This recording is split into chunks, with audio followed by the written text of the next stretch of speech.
They vary in many different ways. They vary based on occupation, based on social economic status, and based on less advantaged populations. So by occupation, smoking is highest in workers in trades, transport, and equipment operators at 36.5%. So there's definitely some areas that we need to be focusing on, and those are those areas in order to help people quit smoking, and also putting policy in place to try and deter people from smoking, because we know that if people who smoke have to think about where and when they're smoking, it makes it a conscious thought, and then therefore they have to think through each and every cigarette they have. Whereas if you can smoke anywhere, then you don't have to think about where you're smoking, and you smoke. So it helps people quit, essentially. So the Smoke Free Ontario Act came into effect on May 31st, 2006, and that's actually World No Tobacco Day, just so you know. And basically what that means is that smoking is prohibited in the following areas. So enclosed workplaces, workplace vehicles, enclosed public places, on all school property, that's 24 hours a day, 365 days a year, it is not permitted. As well as within 9 meters of all entrances and exits of workplaces under the following act.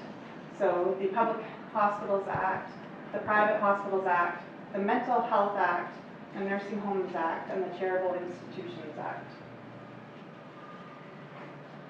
How we have augmented that law is to add more laws, and locally, municipally, we've been working on those probably since about 2010, but as of November of 2012, Kingston has great successes now in augmenting those bylaws.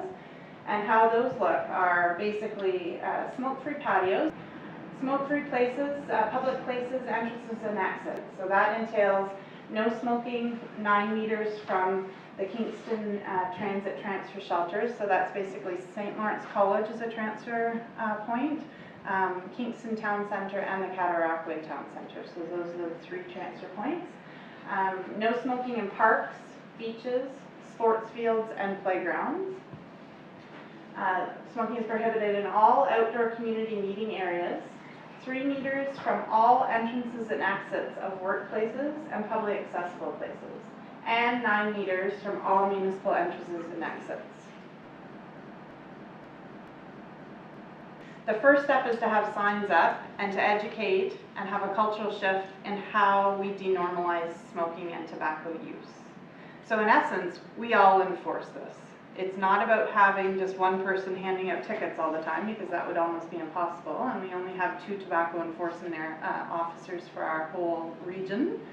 It's really about each and every one of us taking on the responsibility to say, you're not allowed to smoke here, there's a sign on that post. And we know through research throughout Ontario and Canada that all of these bylaws that are being put in place, and many of them are popping up quite rapidly right now, that in essence is what this is about. And if more information is needed, that's where a lot of this information that I've given you, including banners, handouts, if your organization needs a handout to hand to someone saying, we can get you support too if you want that, and we know how to help you quit smoking. That's really what this is about. So it's all about denormalizing the behavior.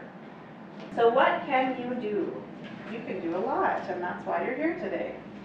So a smoke-free policy gives you, as an employer, the chance to provide staff with education and the ability to quit smoking. So just think, if you have an organization that has a designated smoking area, for instance, you're allowing those employers to smoke on your grounds. That's not making them and supporting them to think through each of those cigarettes. They know they can go to that spot. However, if you made sure that you had in place nicotine replacement therapy, Champix, Zyban, or some sort of means to be able to gain the supports that they can keep their withdrawal symptoms under wrap while they're at work, they wouldn't have to go out for smoke breaks. Plus, they would be quitting smoking and being healthier. Okay, promoting the policy. So promoting the policy, how will the policy be communicated to employees at a staff meeting, through an email? Copies of the policy to be provided to employees, visitors, clients, contractors, so that's a big one. When people come on site that don't know your policy, there needs to be some education there, and holding a kickoff. tobacco event. So on page 15 and 16, there are policy examples, if you're needing them, around entrance and grounds policies. So reinforcing the policy, training all staff involved in the policy. A big one is getting champions at your workplace who believe in the policy or want to help support people to quit. How will management be responsible that the policy is followed, and reviewing the policy and also evaluating it to make sure that it's working. If it's not working, then it needs to be changed, right? So that's really important as well. So about smoking cessation for employees, there are many different ways of providing support. One is by providing employees group therapy, individual counseling, pharmaceutical treatment, so which we know that paired up with counseling actually increases the quit attempt for someone by 50%.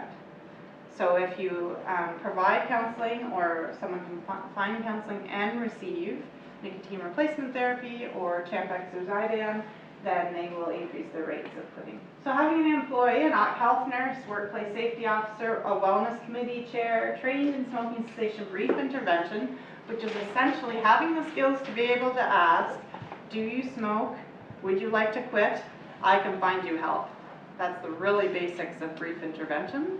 And then providing them with resources like what you have available at your workplace, or the tobacco information line card, or the smokers helpline card.